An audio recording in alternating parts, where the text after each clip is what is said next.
What's on, ladies and gentlemen? My name's Ross, I like games, and today we've reached that glorious stage of the Digimon TCG reveal cycle where we have seen the set list revealed, where there are a whole bunch of cards we need to talk about, so we need to have a few videos doing a bit of a speed round through a whole bunch of cards, and given how much I love looking at new Digimon cards, this is a kind of thing that makes me very, very happy indeed.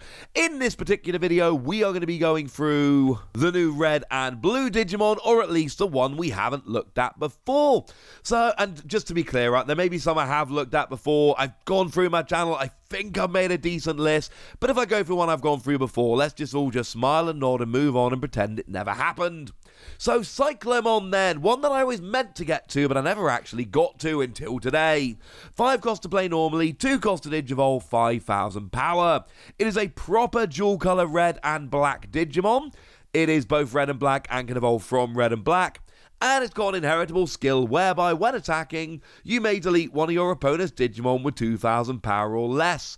It's fine, but 2,000 power or less is really not very much. Scorpiomon is a level 5 and it's got cool artwork, but it's a vanilla card. 6 cost to play normally, 2 cost to Digivolve, 7,000 power. I like the 2 cost to Digivolve, that's cheaper than your average level 5. And so is a 6 cost to play normally, but there's nothing special about it. It is a bit cheaper than your average level 5, which is nice. It is not more powerful. It's fine if you're looking for a cheaper option, but there's nothing exciting about Scorpiomon. And the only other red Digimon we've not looked at is Marsmon. Now, I adore the artwork on this one. It looks brilliant. We've got a 12 cost to play normally, 3 cost to Digivolve, 11,000 power. The 12 cost to play normally is slightly higher than normal. Maybe Digivolve it. But on your turn, this Digimon can attack your opponent's unsuspended Digimon. And that's clearly a good thing. General rule, you can only attack suspended Digimon, so your opponent can get their Digimon into a little bit of safety by leaving them unsuspended. In comes Marsmon and attacks. You are at 11,000 power, although remember Red's got plenty of ways to boost them, so it is a little worrying that potentially you can't just take out a bunch of level 6s. You really have to stick at 5s or below unless you're boosting power. But the fact that you can take out unsuspended Digimon and the fact that you could always boost up your power and then go after anyone, that is pretty gosh darned cool for me. Moving over into blue, we have a new Digitama we've not talked about yet. It is Hyaluron, who incidentally is adorable. And we got one inheritable skill here. On all turns, while your opponent has no Digimon with any Digivolution cards, this Digimon gains 1,000 power.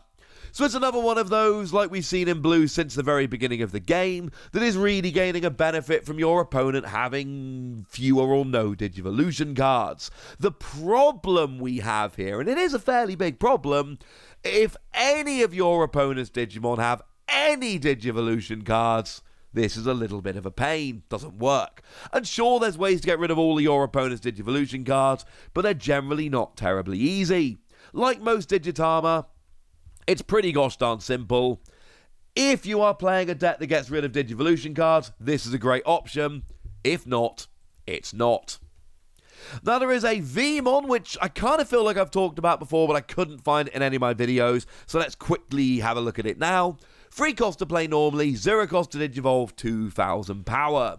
Now it is a straight blue Digimon, however it can Digivolve from blue or green, which does give it a little bit of extra utility, which is nice. When you play, you reveal the top 4 cards of your deck. I should say our translations here come from the lovely folks over at digimoncard.dev. We are huge fans, those dudes are awesome. So you reveal the top 4 cards of your deck when you play it, and you add a 2-color card with blue from among them to your hand, returning the remaining cards to the bottom of your deck. If you're playing any dual color cards that are partly blue, and there are a bunch of them in BT8, clearly this is a phenomenal option. It's got good searching or draw, or call it what you will. It's not proper searching, but then it's not proper draw, it's kind of a cross between them. And it's no more expensive to play than normal. This is a kind of card we need to be a little bit happy and excited about. This Veeam, pretty gosh darned cool. Now, we've got Snowgamon coming in here. We've seen plenty of Agamon, but we've never seen a Snowgamon. 3 cost to play normally, 0 cost to Digivolve, 2,000 power. And when you play it, you trash the top Digivolution card from one of your opponent's Digimon. Okay. It's not terribly impressive. We've seen plenty of other blue cards that will do this kind of thing over the years. We've seen plenty of trash Digivolution cards. However, this is a nice option. It's a level 3. It's a free cost to play. So if you're playing one of those decks that likes getting rid of Digivolution cards, again, this becomes not a terrible option. In fact, one might say it's an alright option. A pretty good option. Now, Scorpiomon is not a particularly good option. There's nothing really exciting about this one, unfortunately. We got a level 5, 7 cost to play normally, 2 cost to Digivolve, 8,000 power. And we can put it side by side with the red one we talked about a moment ago, Skullmon.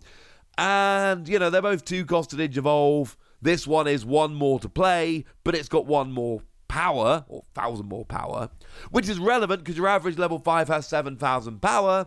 So if you attack the stack and get an average level 5, Skullmon will go down with the ship. This one won't. Mostly they're 2 cost to Digivolve, but again, we've just, you know, is anyone really playing this Scorpiomon over the Monzamon we had way back in BT1? I'm not sure they are. Okay, Monzamon has less power, but it's a 5 cost to play, not a 7.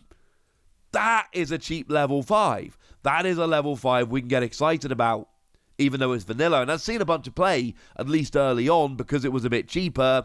We've had so many sets at this stage that these kind of vanilla Digimon, they don't impress me much. Now, Frozenmon is a very, very interesting card.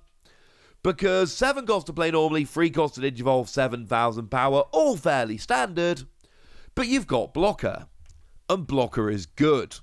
And 7,000 power Blocker means you are going to be able to hurt your opponent a little bit. It means your opponent is going to be able to be blocked when they're attacking with level 5s, for instance. Frozenmon's pretty cool. Now, on your turn, while your opponent has any Digimon with Digivolution cards, this Digimon can't attack. Now, it's not quite as bad as, for instance, the Gardramon, which just can't attack, but there will be many situations where this one can't attack. And I feel about this the same way I felt about the Digitama a moment ago. It really depends what kind of deck you're playing. Because if you are playing a deck that really gets rid of a whole bunch of Digivolution cards, such that you can keep your opponent with none out, this is going to be great. And then there are those decks like Rookie Rush that play lots of small cards and Megazoo that play lots of big cards, where your opponent is going to be playing no or at least significantly fewer Digivolution cards anyway, making them much easier to get rid of the few they do play, and then this becomes a much better option. If it is a standard cost level 5 that's got Blocker but can still attack, this might be one to be excited about. And then on all turns, once per turn, when you trash a Digivolution card from one of your opponent's Digimon, you return one of your opponent's level 3 Digimon to its owner's hand. And this, I think, is the point at which we get very excited about Frozenmon, because it's not just that you're a blocker, although being a blocker is pretty cool. It is about the fact that you can also start getting their level 3s off the field at the same time, and that sounds pretty gosh darn good to me. And then we finish off today with Surfmon. Again, I think the artwork in Digimon TCG generally is pretty good, but this set has some really good art. I mean, it's not a card we're talking about today because we talked about it the other day, but the Captain Hookmon artwork is wonderful. This is a good set for art, although it's pretty much a good game for art generally. Surfmon here is like we've seen in a bunch of the colours, 10 cost to play normally, 3 cost to Digivolve, 13,000 power. So it's a 10 cost to play, which is cheap, 3 cost to Digivolve, which is cheap, and 13,000 power, which is very, very high in the context of these level 6s. I mean, really, we could put this side by side with Pleasiamon here, which is 10 to 12, 10 3 13.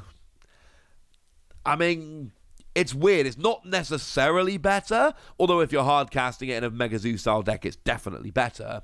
Yes, you got to pay one more to Digivolve, but firstly, it's got the extra 1,000 power, which is good. And secondly, it is not just blue, it's also black. Which means that you're opening up more potential level 7s to Digivolve it into. Which means you are allowing yourself the use of extra option cards. This is a kind of thing where, although it's a vanilla Digimon, this could really make a difference in a bunch of decks. So there we go, ladies and gentlemen, a whole bunch of new red and blue Digimon. 9 we looked at in this video, and I, for one, am pretty happy about it. But now it's over to you guys. I want to know which of these cards excite you. I want to know which of these cards you think are cool. I want to know basically anything you want to tell me. So let me know in the comment section, would you? But be nice! And then make sure you like this video, subscribe to this channel, follow me on Twitter at TheWasi. That's where we talk Digimon and a whole bunch of other card games. And please do consider checking out patreon.com/PTCGradio, where you can support the channel, get some bonus podcasts and all kinds of fun things. But by far the most important thing, as always, look after yourselves till next time, would ya? Thank you very much for watching. My name's Ross, and you've been watching Wasi Plays.